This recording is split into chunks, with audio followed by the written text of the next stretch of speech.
Welcome to Special Focus.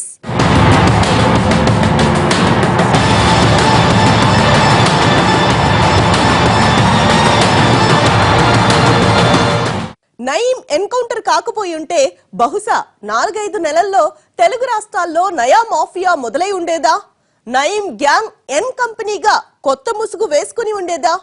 Police informer gangster స్థాయికి ఎదగడానికి, మాజీ నక్సలైట్ డాన్ అవతారం ఎత్తడానికి కారకులు ఎవరైనా కూడా తన క్రిమినల్ నెట్వర్క్ ని మాత్రం అంచనాలకు అందని స్థాయిలో విస్తరించాడు నయీం.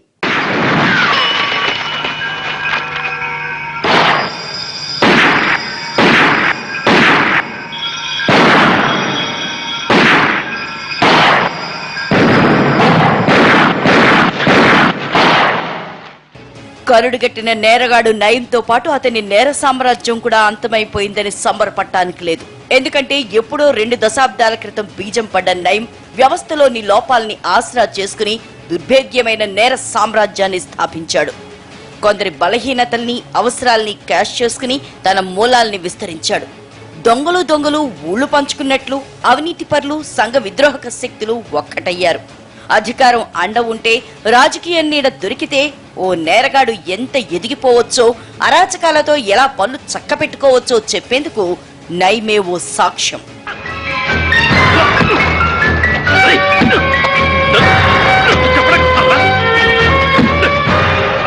నేరాలతో సావాసం చేస్తూ అరాచకాలతోనే జీవితమంతా గడిపిన నయీం శకం ముగిసిపోయింది. గ్యాంగ్స్టర్ మరణంతో అతని నేర సామ్రాజ్యం కుప్పకూలిపోతుందా అంటే అనుమానమే. ఎందుకంటే ఉగ్గుపాలతో నేర ప్రవృత్తిని జీర్ణించుకుని ఎంతటి కిరాతకానికైనా తెగబడే అనుచరగణాన్ని నయీం సృష్టించాడు. ఏళ్ల తరబడి పోషిస్తూ వచ్చాడు. మాజీ నక్సలైట్లు, డబ్బు కోసం ఎంతకైనా తెగబడే కిరాతకులు, నేరస్తులు ఎందరినో చేరదీసి వారి చేతికి ఆయుధాలిచ్చాడు నయీం.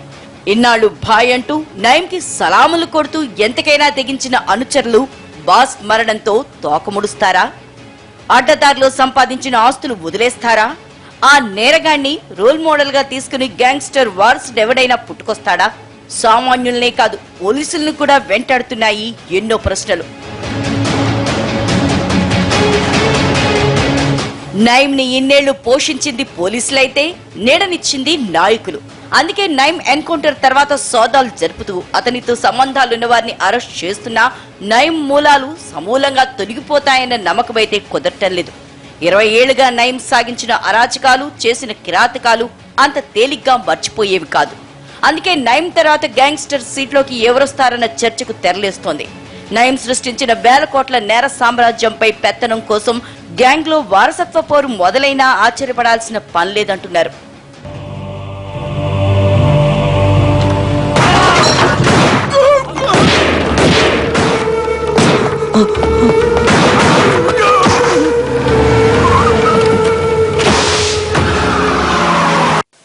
నమ్మిన బంట్లు, నయీం కోసం ప్రాణాలిచ్చేందుకు కూడా సిద్ధపడ్డ అనుచరులు పదుల సంఖ్యలో ఉన్నారని సమాచారం. తన డ్రైవర్ ఇంట్లోనే లక్షల రూపాయల నగదుతో పాటు ఆయుధాల్ని నయీం దాచాడంటే అతని నెట్వర్క్ లో అలాంటి వారు ఇంకెంతమంది ఉంటారో అంచనాలకు అందటం లేదు. మొదటి నుంచి కుడుబు జిల్లా మెలిగిన వారు, కాస్త లేట్ గా వచ్చినా లేటెస్ట్ గా దగ్గరైన వాళ్లు నయీంకి చాలా మంది ఉన్నారంటారు. అందులోనూ యువతుల్ని చేరదీసి వారికే ఫైరింగ్ లో ట్రైనింగ్ ఇచ్చి తన గన్మ్యాన్లుగా వాడుకున్న ఘన చరిత్ర మన నేరగాడు నయీంది. ఇన్నేళ్లు తమ మంచి చెడు చూస్తూ ఏ ఉద్యోగం చేసే పని లేకుండా నేరాలే వ్యాపారంగా లాభమన్న అనుచరులు చాలా మంది ఉన్నారు నయీంకి.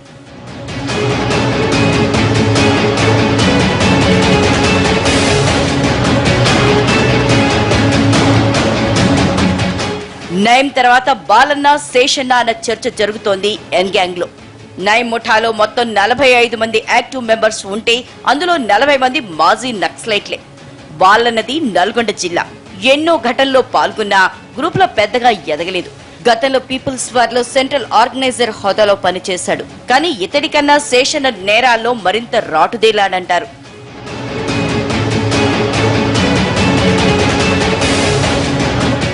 నయీం గ్యాంగ్ నేరాలు ఘోరాల్లో శేషన్నను కీలక సూత్రధారిగా భావిస్తున్నారు. ఆయుధాలు, గ్యాంగ్ లోని అనుచరులపై అజమాయిషి ఉన్న శేషన్న కాఖీలు పెంచి పోషించిన మినీ డాన్ గా చెప్పుకుంటారు. మాజీ నక్సలైట్ అనే ట్యాగ్ తో రెఖీలు నిర్వహించడంలో, కరుడుగట్టిన శాడిస్టుల్నే భయపెట్టడంలో ఎక్స్పర్ట్. నయీం ఏ పని చేయాలన్నా ముందుగా శేషన్నే స్కెచ్ వేయాలి. నయీం నేర సామ్రాజ్య విస్తరణలో శేషన్నదే కీలక పాత్రని పోలీస్ వర్గాలు చెబుతున్నాయి. నయీం పేరు చెప్తేనే సామాన్యుల నుంచి రాజకీయ నేతల వరకు అందరూ హడిలిపోయేలా చేయడంలో సూత్రధారి శేషన్నేనంటారు. ప్రస్తుతం అజ్ఞాతంలో ఉన్న శేషన్న కోసం మహబూబ్ నగర్, నల్గొండ జిల్లాల పోలీసులు జల్లెడ పడుతున్నారు.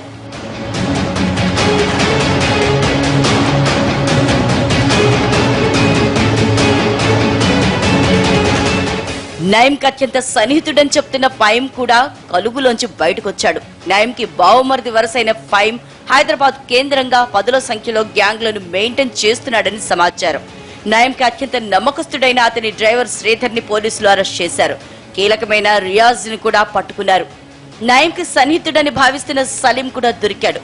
గోవా డెన్లో ఉన్న నయీం అనుచరుడు తాజ్దీన్ ని కూడా పోలీసులు పట్టుకొచ్చారు. పోలీసులు రిమైండ్ కి పంపిన బలరాం కూడా నయీం గ్యాంగ్ లో కీలకమే. పోలీసులు నయీం మూలాల్ని తవ్వే కొద్దీ అతని పాపాల పుట్టలోంచి ఎన్నో పాములు బయటకొస్తున్నాయి. నయీం మరణించినా అతని గ్యాంగ్ ఇంకా స్ట్రాంగ్ గానే ఉండటం పోలీసుల్ని కూడా కలవర పెడుతోంది. ఒక్కో నయీం అనుచరుడి బ్యాక్గ్రౌండ్ తెలుసుకుని పోలీసులే నివ్వెరపోతున్నారు. కలవకుర్తికి చెందిన గడ్డం శ్యామ్యుల్ నయీంకి కోర్టుగా పనులు చక్కపెట్టేవాడని సమాచారం.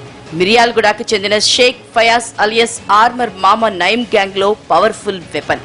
ఆయుధాలు చెరవేసే బాధ్యతలు చూడటంతో పాటు షార్ప్ షూటర్ కూడా ఆయన ఆర్మర్ మామ కీలక సమయాల్లో గ్యాంగ్స్టర్ కి గన్మ్యాన్ గా కూడా వ్యవహరించేవాడు. నల్గొండకు చెందిన ఎండి సమీముద్దీన్ అలియాస్ షాహిద్ ఎప్పటి నుంచో నయీం కి నమ్మిన బంటు. కీలక ఆపరేషన్లకు ఆర్మర్ మామతో పాటు షాహిద్ కూడా నయీం కి తోడుగా ఉండేవాడని పోలీసులు చెప్తున్నారు. నయీం డ్రైవర్ శ్రీధర్ గౌడ్ ప్రత్యేకంగా మెయింటైన్ చేసే గ్యాంగుల్లో సంస్థాన్ నారాయణపూర్ కు చెందిన పున్న బలరాం ముఖ్యుడని సమాచారం. నయీం ఎక్కడ షెల్టర్ తీసుకున్న పరిసర ప్రాంతాల్లో సాయుధ అనుచరులు మోహరించేవారు. శ్రీధర్ రాజు, దుమ్ముల శ్రీను, రేపటి కరుణాకర్, రేపటి వెంకటేష్, శ్రీహెచ్ సుధాకర్లు నయీం షాడో టీమ్స్ లో కీలకంగా ఉండేవారని పోలీసుల ఎంక్వైరీలో బయటపడింది. భువనగిరికి చెందిన ఆసిఫ్ భాయ్ నయీం కి బాగా దగ్గర. నయీం మనిషి అనే విషయం ఏమాత్రం బయటపడకుండా నయీం కి సంబంధించిన అన్ని పనులని తెర వెనుక చక్కబెట్టేది అతనేనని అనుమానిస్తున్నారు. ఆసిఫ్ తో పాటు జెడ్పీటీసీలుగా ఉన్న నాజర్, లడ్డూ షాకిల్, సుధాకర్ ముగ్గురు నయీంకి అత్యంత సన్నిహితులని సమాచారం. భువనగిరి కేంద్రంగా ఉంటూ నయీంకి పొలిటికల్ అడ్వైజర్ గా పనిచేసేవారు. రాజకీయంగా ఏ సమాచారం కావాలన్నా నయీంతో పంచుకునేది వీరే. భవిష్యత్తులో నాయకుడిగా ఎదిగేందుకు తనకి గ్రౌండ్ ప్రిపేర్ చేసే బాధ్యతని నయీం వీరికే అప్పగించాడని, డబ్బుకి ఏ లోటు లేకుండా చూసుకునేవాడని చెప్తారు.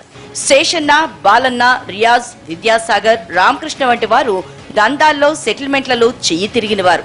నయీంతో పాటు వీరు కూడా ఎన్నో పనులు చేసి పెట్టి ఖాకీలకు దగ్గరైన వారేనన్న ప్రచారం ఉంది. పోలీస్ డిపార్ట్మెంట్ లో చాలా మందితో వీరికి సన్నిహిత సంబంధాలున్నాయని సమాచారం.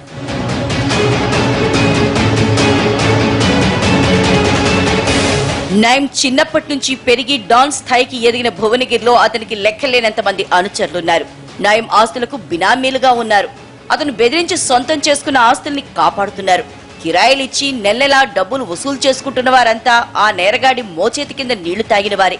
ప్రత్యక్షంగా అతని కార్యకలాపాల్లో పాల్పంచుకున్న వారి సంఖ్యే 3 అంకెల్లో ఉందనుకుంటే ఇక తెర వెనక అండదండలు ఇచ్చిన వారు ఇంకెంతమంది ఉంటారు. సౌదీలో సెటిల్ అయిపోయి దావుద్ తరహాలో అక్కడి నుంచే ఎన్ గ్యాంగ్ నడపాలని నయీం ప్లాన్ చేసుకున్నాడంటే హైదరాబాద్ నగరంతో పాటు తెలంగాణ జిల్లాలు, ఇతర రాష్ట్రాల్లో ఏ స్థాయిలో అతని నెట్వర్క్ విస్తరించి ఉంటుందో ఊహించుకోవచ్చు. అందుకే ఏ ఆధారాల్ని వదలకుండా జల్లెడ పట్టే పనిలో ఉన్నారు పోలీసులు. 100 కోట్లు దాటి 1000 కోట్లకు ఎదిగింది నయీం నేర సామ్రాజ్యం. 10,000 కోట్ల సామ్రాజ్యానికి ఈ నేరగాడు పడగలెత్తడంలో అండదండలు ఎవరివి? నయీం ఇంతగా ఎదగడానికి ఎవరు సహకరించారు? విద్యార్థి సంఘ నాయకుడి దశ నుంచి మాయిస్ట్ గా అవతారం.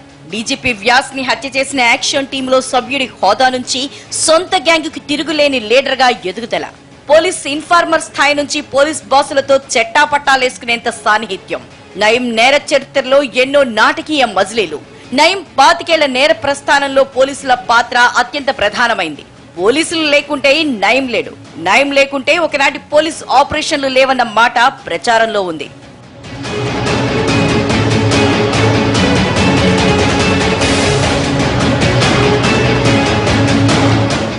నయీం ఎప్పుడైతే మావోయిస్టుల నుంచి బహిష్కరణకు గురయ్యాడో అప్పటి నుంచి పోలీస్ ఇన్ఫార్మర్ అవతారమెత్తాడు. అప్పటికే నయీం మీద వ్యాస్ హత్య కేసుంది. పోలీసులు గాలిస్తున్నారు మరో పక్క. ఎవరికి మనం టార్గెటో వాళ్ళకి దగ్గరగా ఉండటమే కరెక్ట్ అనుకున్నాడు క్రిమినల్ బ్రెయిన్ నయీం. పోలీసుల బలహీనత కూడా అతనికి కలిసొచ్చింది. అప్పట్లో పోలీసులకు కొరకరాని కొయ్యలుగా ఉన్నారు నక్సలైట్లు. ముల్లుని ముల్లుతోనే తీయాలన్న ఆలోచన కొద్దీ నయీంని వాడుకోవాలని స్కెచ్ వేశారు. నయీంతో ఒప్పందం కుదుర్చుకున్నారు. ఈ డీల్ ఎప్పుడైతే ఓకే అయిందో అప్పటి నుంచి నయీం నయాదందా మొదలైంది.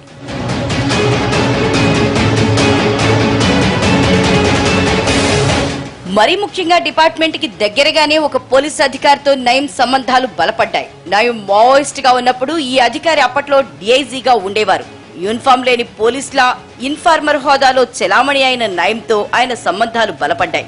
ఆ తర్వాత ఈ ఇద్దరి మధ్య ఫ్రెండ్షిప్ విడదీయలేనంతగా బలపడింది.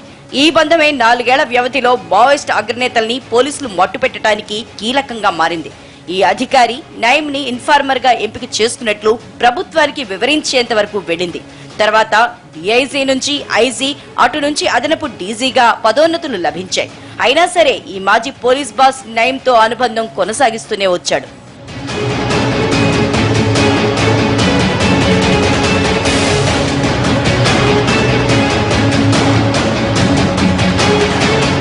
ఆ అధికారి తర్వాత డీజీపీ అయ్యారు. రిటైర్ కూడా అయిపోయారు. నయీం గ్యాంగ్స్టర్ గా ఎదగటం, భూ వివాదాలు, సెటిల్మెంట్లు చేస్తుండటంతో సర్వీస్ చరమాంకంలో ఆస్తులు సంపాదించుకోవటానికి అతనే అత్యంత నమ్మకస్తుల్లా కనిపించాడు ఆ అధికారికి.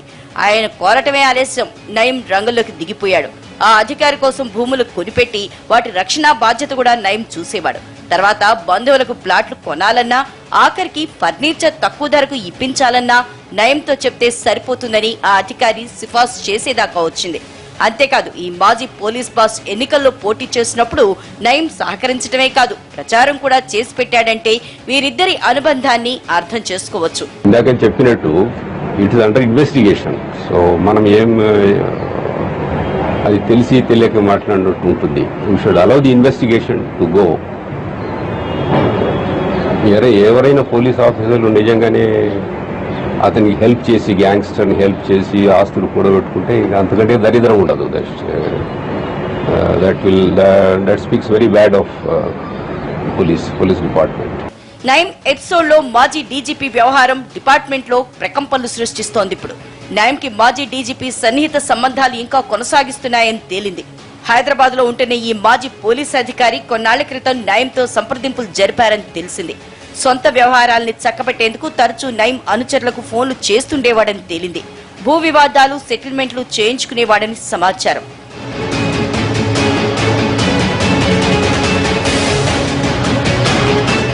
నయీంతో రిలేషన్ ఇటు ప్రొఫెషనల్ గా అటు పర్సనల్ గా మంచి సపోర్ట్ నిస్తోందన్న నమ్మకం ఉంది పోలీస్ వర్గాల్లో. ప్రమోషన్లు కొట్టాలంటే నయీంతో కాంట్రాక్ట్ పెట్టుకుంటే చాలన్న గుడ్డి నమ్మకాలుండేవి. హైదరాబాద్ లో ప్రస్తుతం డీఎస్పీలుగా పనిచేస్తున్న అధికారులలో ఒకరు ఎస్ఐగా, ఇన్స్పెక్టర్ గా ఉన్నప్పుడు నల్గొండ జిల్లాలో వరుస ఎన్కౌంటర్లతో రెచ్చిపోయాడు. త్వరగా డీఎస్పీగా ప్రమోషన్లు కొట్టేశాడు.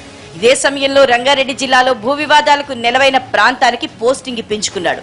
అక్కడ అతనికి అండదండ నయమే. గ్యాంగ్స్టర్ అండతో సెటిల్మెంట్లు చేసి అక్రమార్జనకు పాల్పడ్డాడు. మరో సబ్ డివిజన్ లో కోట్ల రూపాయల భూలావాదేవీలున్నట్లు తెలిసింది. నేషనల్ హైవే, ఎయిర్పోర్ట్ ఉండటంతో అక్కడికి పోస్టింగ్ మార్పించుకున్నాడు.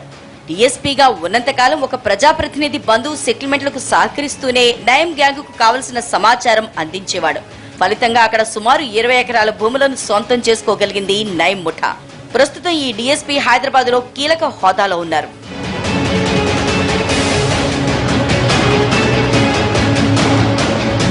నయీంతో సంబంధాలున్న మరో డీఎస్పీ తెరవెనుక నుండి సహకరించేవాడు. నయీం సాయంతో మావోయిస్టులను ఎన్కౌంటర్లు చేసే అవకాశం ఆయనకు వచ్చింది. డీఎస్పీగా హైదరాబాద్ నిఘా విభాగంలో కొన్నాళ్లు పనిచేశారు. అప్పట్లో నయీం, ఈ డీఎస్పీ పరస్పర సమాచారం ఇచ్చిపుచ్చుకునేవాళ్లు. ఒకరికొకరు సహకరించుకుంటూ సెటిల్మెంట్లు చేసుకునేవాళ్లు. నల్గొండ, రంగారెడ్డి జిల్లాల్లో ఈ డీఎస్పీకి బినామీ పేర్లతో కోట్ల రూపాయల భూములున్నాయంటే వారిద్దరి మధ్య ఉన్న అండర్స్టాండింగే కారణం. ఈ అధికారికి నయీంతో రిలేషన్తో ప్రమోషన్లే కాదు, ఆస్తిపాస్తులు కలిసొచ్చాయి. హైదరాబాద్ శివార్లో ఈ డీఎస్పీకి 2 కోట్ల రూపాయల విలువైన ఫామ్ హౌస్ ఉందంటే అందుకు నయీం అండదండలే కారణం. అవినీతి ఆరోపణలు వెల్లువెత్తడంతో ప్రస్తుతం ఈ అధికారి పెద్దగా ఫోకస్ లేని పోస్ట్ లో ఉన్నారని తెలుస్తోంది.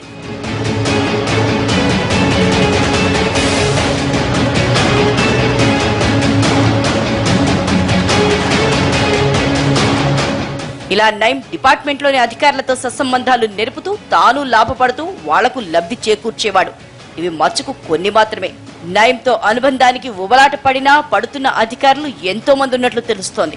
నయం డైరీల పరిశీలన పూర్తయ్యాక వీళ్ళందరి మరికొన్ని పేర్లు బయటకొచ్చే అవకాశం ఉందని మిల్లు కార్మికురాలిగా జీవితాన్ని ప్రారంభించి ప్రజా గాయకురాలిగా ఉద్యమ స్వరమై మోగిన బెల్లి లలితని అతి కిరాతకంగా హతమార్చింది నయీం ముఠా. అప్పట్లో బెల్లి లలిత హత్య ఓ సంచలనం. ఆ తర్వాత ప్రతీకార హత్యలతో భువనగిరి అట్టుడికింది.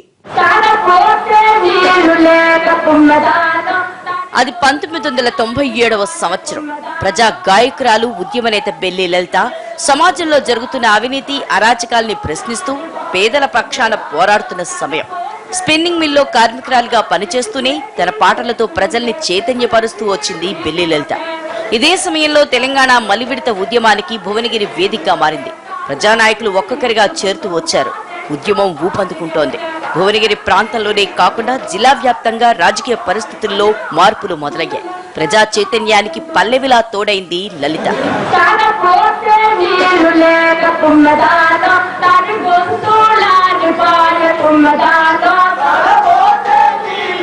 తెలంగాణ ఉద్యమ ఉధృతికి తోడు రాజకీయ సమీకరణాల్లోనూ పెరుమార్పులొచ్చే పరిస్థితులు పాలకులకు మింగుడు పడలేదు. వాడవాడలా ఉద్యమ వ్యాప్తికి కారణమవుతున్న బెల్లి లలితని ఏదో రకంగా అడ్డుకోవాలనే ప్రయత్నంలో నయీం ఆయుధంగా మారాడనే ప్రచారం ఉంది. అప్పటికే వ్యక్తిగతంగానూ లలితతో విరోధమైన నయీం గ్యాంగ్ ఆమెను టార్గెట్ చేసుకుంది. ఆధిపత్యం బుసలు విరుచుకుపడినప్పుడల్లా ఓ విప్లవం లేస్తుంది. స్వేచ్ఛ పోరాటం అగ్గిలా రాచుకుంటుంది.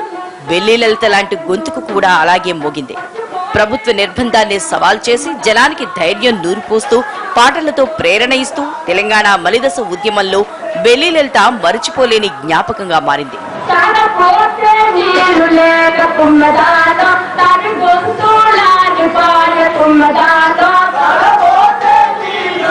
సామాజిక ఉద్యమాల్ని ముందుండి నడిపించింది బెల్లి లలిత. కార్మిక హక్కుల కోసం పోరాడింది. పాటే ఆయుధంగా ఓరుబాట సాగించింది. సిఐటియులోంచి బయటకు వచ్చి భువనగిరి సాహిత్య మిత్ర మడల్లో చేరి అప్పటి నుంచి నిజమైన పోరాటాన్ని ఎంచుకుంది. వ్యభిచార వృత్తికి వ్యతిరేకంగా ఉద్యమాన్ని నడిపి ఎంతో మంది అభాగ్యులకు విముక్తి కలిగించింది. ఒక్క భువనగిరి ప్రాంతంలోనే కాకుండా మెదక్, ఖమ్మం జిల్లాల్లోని మారుమూల గ్రామాలకు కూడా తమ ఉద్యమాన్ని విస్తరించింది. పాలకుల్లో పువ్వులు పుట్టించింది.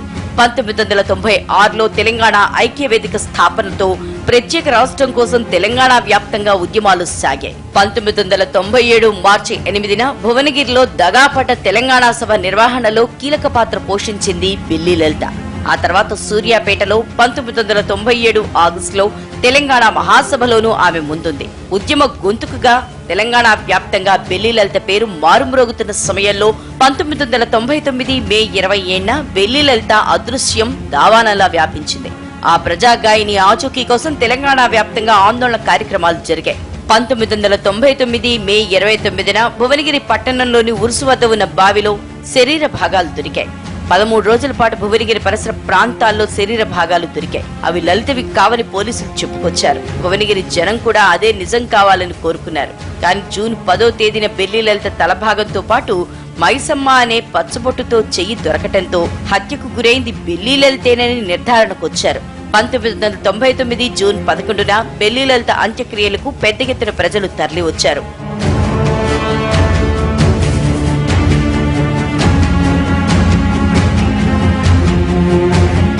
బెల్లి లలిత అదృశ్యమైన రోజే ఆమె సోదరుడు నయీంపై అనుమానం వ్యక్తం చేశారు. మాజీ నక్సలైట్ ఈదన్న, బాలరాజు కూడా ఇదే తరహాలో ముక్కలుగా నరికి చంపబడ్డారు. భువనగిరిలోని నయీం ఇంటికి బెల్లి లలితను పిలిపించి అదే ఇంట్లో ఆమెని నయీం సోదరుడు అలీం శ్రీనివాస్ నరికి చంపినట్లు వెల్లడైంది. ప్రజా సంఘాల ఒత్తిడితో నయీం సోదరుడు అలీముద్దీన్, శ్రీనివాస్లను పోలీసులు అరెస్ట్ చేశారు. ఆ తర్వాత బెయిల్పై వచ్చిన అలీముద్దీన్ 2000 సంవత్సరంలో లలిత అనుచరులను హతమార్చారు. దీంతో మరింత పగతో రగిలిపోయిన నయీం బెల్లి లలిత సోదరులైన శ్రీరాములు, సిద్ధు, కరుణాకర్లతో పాటు మరొకరిని దారుణంగా హతమార్చారు. నయీం రాక్షసత్వానికి 5గురిని కోల్పోయింది బెల్లి లలిత కుటుంబం. తెలంగాణ హక్కుల సాధన సమితి పేరు మీద దగాపడ్డ తెలంగాణ కోసం పనిచేసిన ఒక గాయకురాలు బెల్లి లలిత. ఆమె గాయకురాలైన ముందు ఒక మంద బాలరాజు అనే మిత్రుడు తన తమ్ముడు అలీముద్దీన్ అతన్ని హత్య చేయడం జరిగింది. అంతకంటే ముందు ఈదన్నని హత్య చేయడం జరిగింది. బెల్లి లలితని హత్య చేసిన తర్వాతనే తన నయీము కుటుంబం నయీం తోటి ఎట్లాంటి కుటుంబాలు మొత్తం బజారున పడ్డాయో వీధిన పడ్డాయో ఆ బాధిత కుటుంబాలందరికీ వాళ్ళు ఇలా తిండికి అల్లల్లాడిపోతున్నారు, కూలీలు చేసుకుంటూ బతుకుతున్నారు.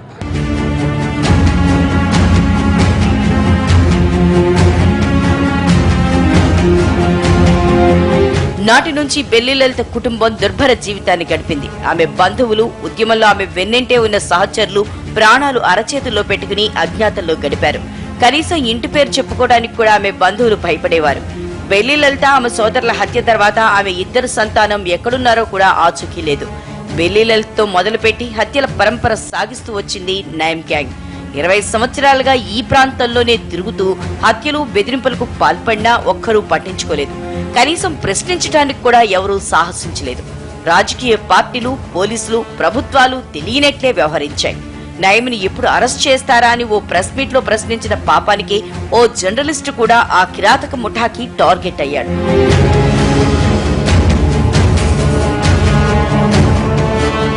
నయీం అరాచకాలు పెరిగిపోయి బెదిరింపులు తమదాకా వస్తే గాని నాయకులు మేలుకోలేదు. కొందరు పెద్దల తలకు గ్యాంగ్స్టర్ తుపాకీ గురిపెట్టాక గాని పోలీసులు తమ తుపాకులకు పని చెప్పలేదు. ఇంత జరిగినా నయీం బాధితులు మాత్రం ఇంకా ముందుకు రావటం లేదు. ఇప్పటికీ అతని పేరెత్తితేనే భయపడుతున్నారు. నయీం ఎన్కౌంటర్ రాజకీయ రంగు పులుముకుంటుంది. ఎప్పుడు ఎవరి పేరు బయటకొస్తుందోనని నేతలంతా టెన్షన్ పడుతూ ఉన్నారు. పోలీసులు కేసు మూలాల్లోకి వెళ్లే కొద్దీ తలలు పట్టుకుంటూ ఉన్నారు. నయీంను పెంచి పోషించింది మీరంటూ అన్ని పార్టీల నేతలు బురద చల్లుకుంటున్నారు. నయీం బ్యాక్గ్రౌండ్ స్టోరీలు బయటకొచ్చే కొద్దీ పొలిటికల్ హీట్ కూడా అదే స్థాయిలో పెరుగుతోంది. నయీంకు పలానా వాళ్లతో సంబంధాలు ఉన్నాయని పోలీసులు అధికారికంగా ప్రకటించకపోయినా దర్యాప్తులో మైండ్ బ్లోయింగ్ విషయాలు వెల్లడవుతూనే ఉన్నాయి. అతనితో లింకులున్న వాళ్ల గుండెల్లో రైళ్లు పరిగెడుతున్నాయి. పోలీసు అధికారుల నుంచి రాజకీయ నాయకులు, బడా వ్యాపారుల వరకు అందరితోనూ నయీంకు సంబంధాలు ఉన్నట్లు డైరీ రికార్డ్స్ లో స్పష్టంగా ఉంది. దీంతో అందరూ ఉలిక్కి పడుతున్నారు. తెలంగాణ శాసన మండలిలో కీలకంగా ఉన్న నల్గొండ జిల్లాకు చెందిన నేతకు నయీంతో సంబంధాలు ఉన్నట్లు తాజాగా బయటకొచ్చింది. మరోవైపు హైదరాబాద్ చిక్కడపల్లిలోని ఓ హోటల్ యజమానికి నయీంతో దగ్గర సంబంధాలున్నాయట. మరోవైపు పార్టీలు నయీం వెనక ఉన్నది మీరంటూ దుమ్మెత్తి పోసుకుంటున్నాయి. తమ మెడకు చుట్టుకోకుండా తప్పంతా పక్క పార్టీలపై నెట్టేయడానికి గట్టిగా ప్రయత్నిస్తున్నాయి. నల్గొండ జిల్లాకు చెందిన మాజీ మంత్రికి నయీంతో సంబంధాలున్నట్టు వచ్చిన వార్తలు పెను దుమారాన్ని రేపాయి. దీనిపై మాజీ మంత్రి ఉమా మాధవరెడ్డి తీవ్రంగా స్పందించారు. నయీం కేసుతో తమ కుటుంబానికి ఎలాంటి సంబంధాలు లేవన్నారు. మాధవరెడ్డి గారు హోంమంత్రిగా ఆయన అప్పుడున్న పరిస్థితులలో ప్రభుత్వం గాని ఎవరున్నా నక్సలైట్లను సరెండర్ కండి జనజీవన సవంతికి రమ్మని అడిగిన మాట వాస్తవం. అయినంత మాత్రాన జనజీవన సవంతిలోకి వచ్చిన వాళ్ళందరితో లింకులు పెట్టుకోవాల్సిన అవసరం లేదే. మంత్రిగా కొన్ని పరిమితులు ఆయనకు ఉంటుంది. నాకు అవసరం లేదే. నాది హోమ్ డిపార్ట్మెంట్ కాదు, నేను ఒక చిన్న శాఖను చేస్తున్నా. నాకు ఆయనతోటి లింకులు పెట్టుకొని నా పబ్బం గడుపుకోవాల్సిన అవసరమే లేదే. ఒకవేళ అటువంటి లింకులే పెట్టుకుని ఉంటే నేను ఎందుకు ఓడిపోతాను? నాకేమన్నా వాళ్ళని పెట్టుకొని రాజకీయాలు చేయాలని, నాకేమన్నా ఆడ రియల్ ఎస్టేట్ వ్యాపారాలు ఉన్నాయి ఆయన తీసుకొని సెటిల్మెంట్లు చేసుకోవడానికి. ఎక్కడన్నా నా పేరు వచ్చిందా? సెటిల్మెంట్లు కానీ వేరే వ్యాపారాలు కానీ నా పేరు వచ్చిందా చెప్పండి, నాకేం అవసరం అని. మాధవరెడ్డి కుటుంబాన్ని టార్గెట్ చేయడం వెనుక కుట్ర ఉందని టీడీపీ ఆరోపిస్తోంది. ఒత్తిడి చేసి తమ పార్టీలో చేర్చుకోవడానికి, లేకపోతే మా పార్టీ మీద, ప్రధానంగా తెలుగుదేశం పార్టీ మీద బురద చల్లడానికి ఈ రాష్ట్రంలో ఏ సంఘటన జరిగినా, ఏ సంచలన సంఘటన జరిగినా రాష్ట్ర ప్రభుత్వం, ప్రధానంగా రాష్ట్ర ముఖ్యమంత్రి గారు ఈ రకంగా ఉపయోగించుకోవడం అనేది దురదృష్టకరం. వీటిని తెలుగుదేశం పార్టీ తీవ్రంగా ఖండిస్తుంది. ఇలాంటి వ్యవహార శైలి తెలంగాణ సమాజానికి మంచిది కాదు. నయీం విషయంలో మీడియాలో ఎన్నో కథనాలు వస్తున్నాయని, వీటిలో వాస్తవాలను ప్రభుత్వం బయటపెట్టాలని డిమాండ్ చేస్తోంది కాంగ్రెస్ పార్టీ. పోలీస్ ప్రొటెక్షన్ తోటి పూర్తి రక్షణ గవర్నమెంట్ ని ద్వారా ఏర్పరచుకొని హడలు సృష్టించిన ఒక గ్యాంగ్స్టర్ నేరస్తుడైన నయీం యొక్క ఎన్కౌంటర్, దీని వెనకాల వాస్తవాలు తీసుకురావాల్సిన అవసరం ఉన్నది. ఇక్కడ నయీం అనే గ్యాంగస్టర్ ను తయారు చేసింది ప్రభుత్వాలేనని విమర్శించారు సిపిఐ నేత నారాయణ. నయీం ఎవరు? సర్కారీ బ్లూ ఐడ్ బాయ్. ఆయన ప్రభుత్వం సృష్టించేటువంటి ఒక బ్లూ ఎయిడ్ బాయ్ తప్ప ఆయన సొంతంగా వచ్చాడు కాదు. నక్సలైట్ నుంచి బయటకు వచ్చిన తర్వాత అతన్ని పావుగా ఉపయోగించుకొని నక్సలైట్స్ని మాజీ నక్సలైట్స్ని చంపడానికి అతను ఉపయోగించుకున్నారు. పోలీసులు చంపితే కేసు అవుతుంది కాబట్టి, అతను చంపితే ప్రైవేట్ వ్యవహారం కాదు కాబట్టి పోలీసులు అతన్ని ఉపయోగించుకొని సాంబశివుడు లాంటి వాళ్ళని వీళ్ళందరినీ చంపడం మొదలుపెట్టారు. నక్సలైట్లకి కొరియర్గా పంపించి వాళ్ళ నుంచి సమాచారం తీసుకొని ఆ సమాచారం పోలీసులకు ఇచ్చి పోలీసులు నక్సలైట్ని చంపడానికి ఉపయోగించేటువంటి పనులు చేశారు. చివరికి అది ఆయన ఇంత ఒకటంత అయినట్టుగా ఎవరైతే సంఘ వ్యతిరేక శక్తులు సపోర్ట్ చేస్తారో వాళ్ళకి సమస్య వస్తుంది. మరోవైపు నయీం ఎన్కౌంటర్ పై అధికార పార్టీ నేతలు కూడా స్పందించారు. గతంలో నయీం తనను బెదిరించాడని చెప్పారు టీఆర్ఎస్ ఎమ్మెల్యే రామలింగారెడ్డి. జనరల్గా ఏంటంటే ఎలక్షన్స్ 2004 ఎలక్షన్స్ కంటే ముందు పోటీ నుంచి విరమించుకోవాలని నాకు ఫోన్ చేసిండు. తలగా నరికేస్తామని చెప్పి ఫోన్ చేసిండు. నేను డైరెక్ట్ చెప్పిన ఎవడో ఫోన్ చేసిన వినలే అని చెప్పి ఆ నెంబర్ను ట్రేస్ అవుట్ చేసి లోకల్ పోలీసుని కంప్లైంట్ ఇచ్చిన ఆల్రెడీ. అప్పుడు మా సిద్దిపేట ఉంటా కాబట్టి సిద్దిపేట పోలీస్ స్టేషన్లో కంప్లైంట్ ఇచ్చింది. దర్యాప్తు ప్రారంభ దశలోనే నయీం కేసు ఇన్ని ప్రకంపనలు సృష్టిస్తుంటే సిట్టు దర్యాప్తు పూర్తయితే జాబితాలో ఎవరెవరుంటారన్నది రాజకీయ వర్గాలను కలవరపెడుతోంది. నయీంలు మొత్తం ఎంతమంది? ఇదేం ప్రశ్న అనుకుంటున్నారా? అచ్చం హాలీవుడ్ సినిమా తరహాలో తనలాంటి వ్యక్తుల్నే 10 మందిని తయారు చేశాడు నయీం.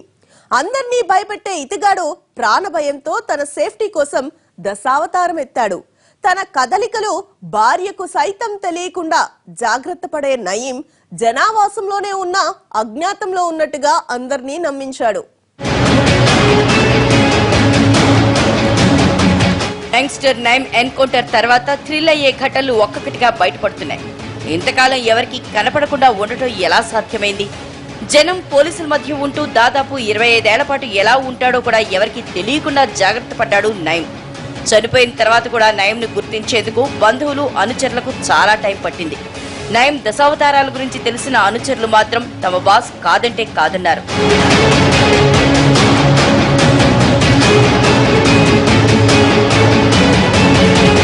తన చావు అంత ఈజీగా వస్తుందని గ్యాంగ్స్టర్ నయీం అస్సలు ఊహించడు. ఇక నయీంను దగ్గర నుంచి చూసిన అనుచరులైతే భాయ్ సాబ్ ఐసా మరేగా నహి అంటున్నారు. తన నీడను కూడా నమ్మని నయీం రోజు చావు నుంచి తప్పించుకునే ప్రయత్నమే చేసేవాడు. ఏదో ఒక రోజు తనపై దాడి తప్పదని ఊహించిన నయీం మావోయిస్టుగా పనిచేసిన టైంలోని అనుభవాన్నంతా తన జీవితానికి వాడుకున్నాడు. బుల్లెట్ ప్రూఫ్ వెహికల్స్ లో ప్రయాణించే రాజకీయ నేతల్ని ఎలా టార్గెట్ చేయాలి, చుట్టూ 10 మంది గన్మ్యాన్లు ఉన్న టార్గెట్ ఎలా కంప్లీట్ చేయాలి, టార్గెట్ రీచ్ అయ్యాక స్పాట్ నుంచి ఎలా ఎస్కేప్ అవ్వాలి లాంటి ప్రశ్నలకు కేవలం నయీం వద్దే సమాధానం ఉంటుందనడంలో సందేహమే లేదు. తన కదలికలు తన భార్యకు సైతం తెలియకుండా జాగ్రత్త పడే ఈ గ్యాంగ్స్టర్ చాలా కాలంగా ప్రజల మధ్య ఉన్న అజ్ఞాతంలో ఉన్నట్లు అందరినీ నమ్మించాడు.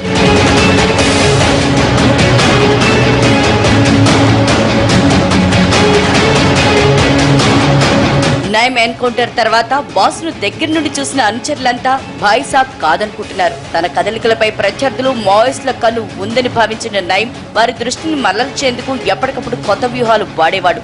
పెరాలసిస్ రావడంతో నయీం కాళ్లు చేతులు చచ్చిపడిపోయి కేరళలోని ఓ అజ్ఞాత ప్రాంతంలో ట్రీట్మెంట్ తీసుకుంటున్నాడంటూ తన అనుచరుల ద్వారా నయీమే ప్రచారం చేయించాడు.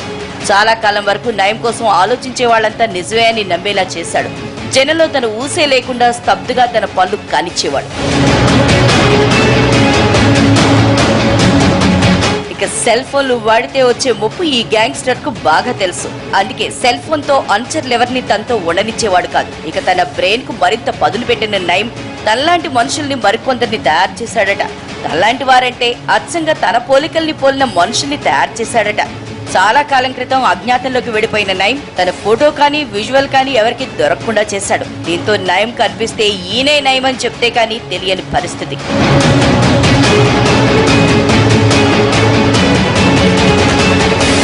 ఈ సీక్రెసీనే క్యాష్ చేసుకున్న నయీం తన పోలికలతో ఉన్న వ్యక్తుల్ని తయారు చేసి తాను వెళ్లే ప్లేస్ కి ముందుగా వాళ్ళని పంపేవాడట.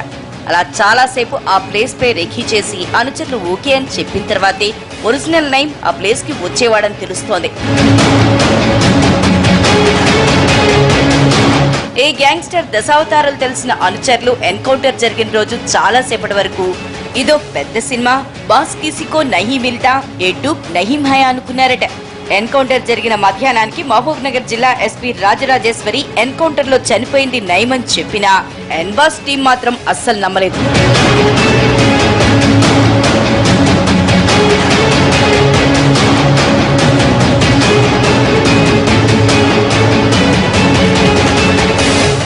ఓ మాజీ డీజీపీతో నయీంకు సంబంధాలు, అతని అల్లుళ్లతో వ్యాపార బంధాలు. సిట్ దర్యాప్తులో బయటపడ్డ ఈ అంశం ఇప్పుడు దుమారం రేపుతుంది. నయీం సదరు మాజీ డీజీపీకి ఎలా ఆస్తుల్ని కూడబట్టాడు, వారి కుటుంబపు బిజినెస్లకి నయీం ఎలా సహకరించాడు?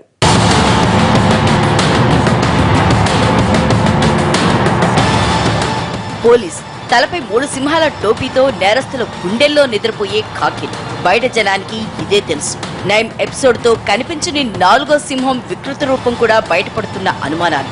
అచ్చం సినిమాల్లో చూపించినట్లుగానే కొరడుగట్టిన నేరగాళ్లతో పోలీసుల సంబంధాలు జనాన్ని మైండ్ బ్లాక్ చేస్తున్నాయి. ఏదో కింది స్థాయి సిబ్బందో లేక 1 సహాయం కూడా కాదు. రాష్ట్రానికే పోలీస్ బాస్ స్థాయిలో ఉండి నేరస్తుడిని పెంచి పోషించడమే కాకుండా అతని ద్వారా తాను తన కుటుంబ సభ్యులకు కోట్ల ఆస్తులు కూడబెట్టుకున్నారని సిట్ చెప్తోంది.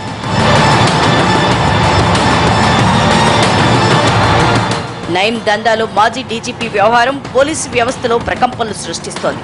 నయీంతో మాజీ డీజీ సన్నిహిత సంబంధాలు కొనసాగిస్తున్నారని దర్యాప్తులో తేలింది. హైదరాబాద్ లో ఉంటున్న ఆ మాజీ డీజీ కొద్ది నెలల క్రితం వరకు కూడా నయీంతో సంప్రదింపులు జరిపారని తెలిసింది. తన సొంత వ్యవహారాల్ని చక్కబెట్టుకునేందుకు తరచూ నయీం అనుచరులకు ఫోన్లు చేస్తుండేవాడు. భూ వివాదాలు, సెటిల్మెంట్లు చేయించుకునేవాడు. ఈ మేరకు ఫోన్ నెంబర్లను అధికారులు సేకరించినట్లు తెలిసింది.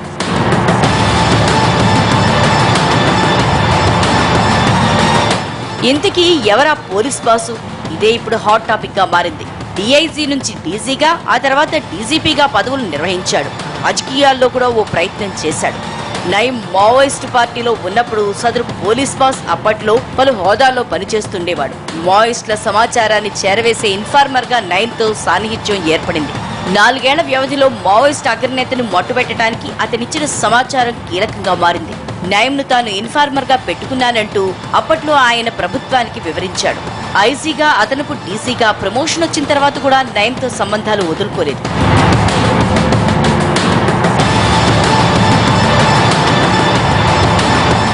నయీం గ్యాంగ్స్టర్ గా ఎదగటం, భూ వివాదాలు, సెటిల్మెంట్లు చేస్తుండటంతో తనకు కూడా ఆస్తులు సంపాదించి పెట్టాల్సిందిగా ఆ పోలీస్ బాస్ కోరాడట. అప్పట్నుంచి అతనికి నయీం భూములు కొనడం మొదలుపెట్టాడు. డీజీ స్థాయి అధికారిగా మారాక తన బంధువులకు కొనే ఫ్లాట్లు, ఫర్నిచర్ ని తక్కువ ధరకు నయీం ద్వారా ఇప్పించుకున్నాడు. ఎన్నికల్లో పోటీ చేసినప్పుడు కూడా నయీం సహకారం అందించాడు. ప్రచారం కూడా చేసి పెట్టాడు. నయీం వ్యవహారంలో ఒక ఎక్స్ డీజీపీ పేరు వెలుగులోకి రావడంతో మాజీ పోలీస్ బాసులు ఒక్కొక్కరిగా ముందుకొస్తున్నారు. నయీం అరాచకాల గురించి ఎన్టీవీకి వివరిస్తున్నారు. నక్సల్స్ కు వ్యతిరేకంగా నయీంను పోలీసులు వాడుకున్నది నిజమేనని ఎస్ఐబి మాజీ చీఫ్ తివారీ ఇప్పటికే ఎన్టీవీ ముందు అంగీకరించగా, నయీం అరాచకాలు ఈ స్థాయిలో పెరగడానికి పోలీసు శాఖ వైఫల్యం కూడా కారణమేనని మరో మాజీ డీజీపీ డిటి నాయక్ అన్నారు. సో వాడి క్రిమినల్ అఫెన్సెస్ కి ఎవరైనా మద్దతు ఇస్తే, పర్టికులర్లీ పోలీస్ డిపార్ట్మెంట్ ఈ క్రిమినల్స్ ని అంతం చేయాల్సిన వాళ్ళు, క్రిమినాలిటీని అంతం చేయాల్సిన వాళ్ళు సపోర్ట్ చేస్తే అంతకంటే ఘోరం ఉండదు. Is a gangster, is a దాని విడిచి బ్లడ్ థర్స్టీ క్రిమినల్ వాడు. సో ఇంతవరకు వాడిని వదిలిపెట్టడము it is the weakness of the department.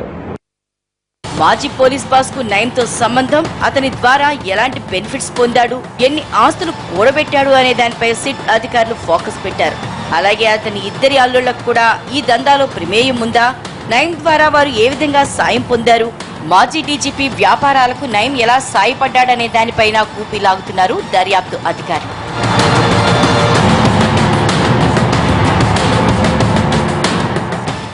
వంచనకు మారుపేరుగా, రాక్షసత్వానికి care of address గా ఎన్నో ఘోరాలు, నేరాలకు పాల్పడ్డ నయీం నిజామాబాద్ బెదిరింపుతోనే దొరికిపోయాడా? బాధితుడికి అతనితో సన్నిహిత సంబంధాలు ఉన్నాయా? షాద్ నగర్ ఎన్కౌంటర్ లో డిచ్పల్లి సిఐ ఎందుకుండాల్సి వచ్చింది? సిట్ బృందంలో ఆర్మూరు సిఐని చేర్చడానికి కారణమేంటి?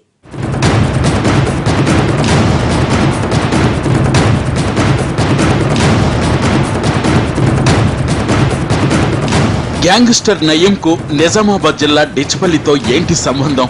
నిజామాబాద్ లింకుతోనే నయీం ప్రాణాల మీదకు తెచ్చుకున్నాడా? ఎన్కౌంటర్ కి ముందు తర్వాత పరిణామాలను పరిశీలిస్తే గ్యాంగ్స్టర్ జీవితానికి ముగింపు పలికిందే నిజామాబాద్ పరిణామాలేనన్న వాదనకు బలం చేకూరుతోంది. నయీం పోలీసులకు చిక్కడానికి అమృతాపూర్ గంగాధర్కు వచ్చిన బెదిరింపు ఫోన్ కాలే కీలక ఆధారమని చెప్పుకుంటున్నారు. గంగాధర్కు జులై 15న నయీం నుంచి ఫోన్ వచ్చింది. మర్నాడే డిచ్పల్లి పోలీస్ స్టేషన్లో ఫిర్యాదు చేశారు. అయితే నయీం చనిపోయిన ఈ మధ్యకాలం 25 రోజుల పాటు ఏం జరిగింది?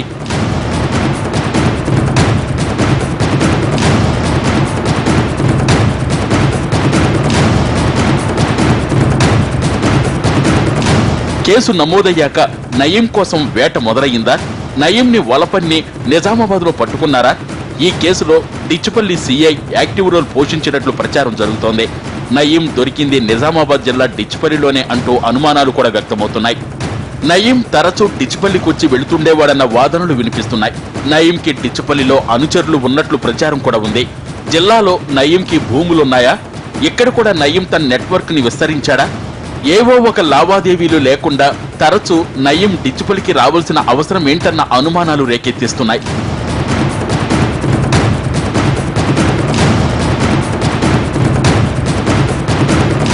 నయీం బెదిరించిన డిచ్పల్లి జడ్పీటీసీ అరుణ భర్త గంగాధర్కి డిచ్పల్లి ప్రాంతంలో పెద్ద ఎత్తున భూములున్నాయి.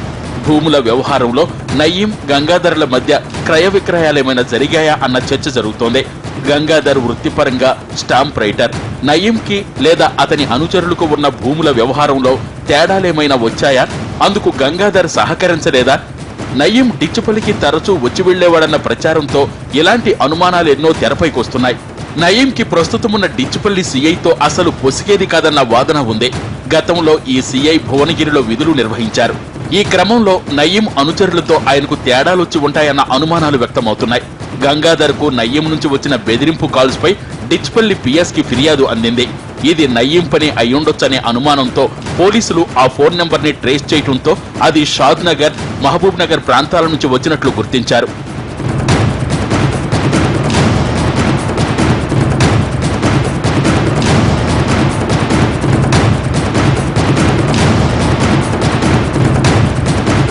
ఈ క్రమంలోనే నయీం చిక్కాడని తెలుస్తోంది. నయీంని నిజామాబాద్ లోనే పట్టుకుని దర్యాప్తులో భాగంగానే షాద్ నగర్ తరలించినట్లు విచారించే క్రమంలో నయీం ప్రతిఘటించడంతో పోలీసులు కాల్పులు జరిపారన్న ఊహాగానాలు వినిపిస్తున్నాయి. మరోవైపు జిల్లాలో నయీం అనుచరులపై పోలీసులు నిఘా వేసినట్లు తెలుస్తోంది. నయీం నుంచి ఎవరెవరికి ఫోన్లు వచ్చాయన్న దానిపైన ఆరా తీస్తున్నట్లు తెలుస్తోంది. రిజిస్ట్రేషన్ కార్యాలయ లావాదేవీలన్నీ కూడా పోలీసులు పరిశీలిస్తున్నట్టు సమాచారం. అన్యాక్రాంతమైన భూములపైన ప్రత్యేక బృందాలు ఏర్పాటు చేశారు. జిల్లాలో నయీంకు ఆస్తులేమైనా ఉన్నాయా అన్న కోణంలో విచారణ సాగుతున్నట్లు తెలుస్తోంది. దర్యాప్తు కోసం మరిన్ని వివరాలు సేకరించేందుకు సిట్ బృందం నిజామాబాద్ కు రానుంది.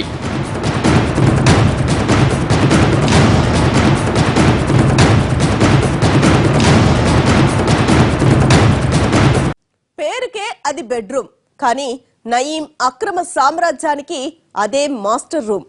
ఒకరు కాదు, ఇద్దరు కాదు, వందల మంది జాతకాలు నయీం ఇంట్లో నిక్షిప్తమయ్యాయి. గ్యాంగ్స్టర్ తో సెటిల్మెంట్ లింకులు పెట్టుకున్న వాళ్ళు, అతనితో కలిసి రాసుకు పూసుకు తిరిగిన వాళ్ళు, పార్టీల్లో చిందులేసిన వాళ్ళు, ఇలా ఒక్కొక్కరి జాతకాలు ఒక్కొక్కటిగా బయటపడుతూ ఉన్నాయి. బతికున్నంత కాలం ఒక్క క్లూ లేదు. ఎన్కౌంటర్ అయిన 24 గంటల్లోపు ఇది నా జీవితం అనే పుస్తకం బయటపడింది. నయీం మాఫియాకు సహకరించిన వారి గుండెల్లో ఇప్పుడు AK-47లు పేలుతున్నాయి. ఎంతకాలం గుట్టుచప్పుడు కాకుండా గ్యాంగ్స్టర్తో తెర వెనుక మంత్రాంగం నడిపిన వారంతా ఇప్పుడు భయంతో వణికిపోతున్నారు. అందరి చిట్టాలు నయీం బెడ్రూమ్లో భద్రంగా దాచుకున్నాడు. అల్కాపురి కాలనీలోని నయీం బెడ్రూమ్లో సీక్రెట్స్ చూసిన అధికారులు బయటపడుతున్న లింకులను చూసి నోరెళ్లబడుతున్నారు. ప్రాణాలతో ఉన్నప్పుడు ఎలా ఉంటాడో, ఎక్కడ ఉంటాడో, ఎవరితో ఫ్రెండ్షిప్ చేశాడో కూడా ఎవరికీ తెలియకుండా జాగ్రత్త పడ్డాడు. కానీ తన ప్రాణాలు పోయాక తనతో స్నేహం చేసిన వారందరి జాతకాలు బయటి ప్రపంచానికి తెలియాలనుకున్నాడో, లేక ఎప్పటికీ వారు ఎదురు తిరగకుండా సాక్ష్యాలు ఉంచుకోవాలనుకున్నాడో, కానీ ప్రతి ఒక్కరి జాతకాలు పక్కాగా దాచిపెట్టాడు.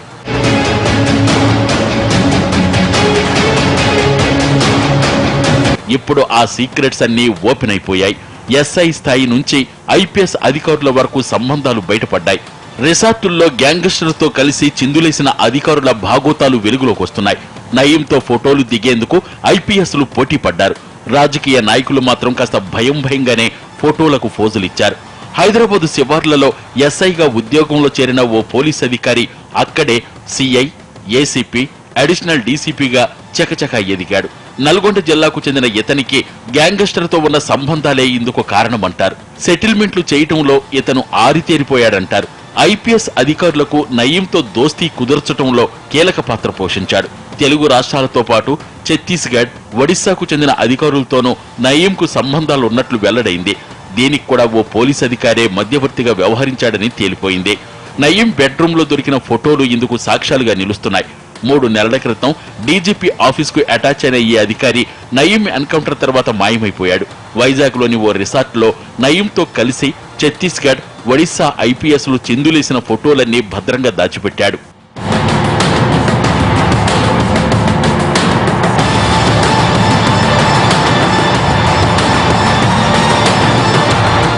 ఇక డజనుకు పైగా పొలిటీషియన్స్ కూడా నయీంతో ఫోటోలకు ఫోజులు ఇచ్చారు. రాజకీయ భవిష్యత్తు కోసం కొందరు, ఆర్థికంగా ఎదగడం కోసం మరికొందరు నేతలు అతడితో చేతులు కలిపారు. గ్యాంగ్స్టర్ సరదాల్లో వాళ్లు పాలు పంచుకున్నారు. నయీంతో ఫ్రెండ్షిప్ దొరకటమే అదృష్టంగా భావించిన ఆ నేతలంతా ఇప్పుడు నయీం బెడ్రూమ్లో దొరికిన ఫోటోలతో తలలు పట్టుకుంటున్నారు. కొందరు నేతలు ఫోన్లు స్విచ్ ఆఫ్ చేసి అనుచరులతో విహారయాత్రలకు వెళ్లిపోయారు. ఇది నా జీవితం అనేలా నయీం డైరీ బెడ్రూమ్లో ఫోటోలు ఉండటంతో కేసు దర్యాప్తు చేయటం అధికారులకు కొంత సులభంగా మారింది. అయితే అందులో ఎవరెవరి ఫోటోలున్నాయో, ఎప్పుడు విచారణకు రమ్మని పిలుపు అందుతుందో, లేక సంఖ్యలతో ఇంటి తలుపు తరతారోనన్న భయం గ్యాంగ్స్టర్తో సంబంధం ఉన్న పోలీసు అధికారులు, నేతల్ని వెంటాడుతోంది.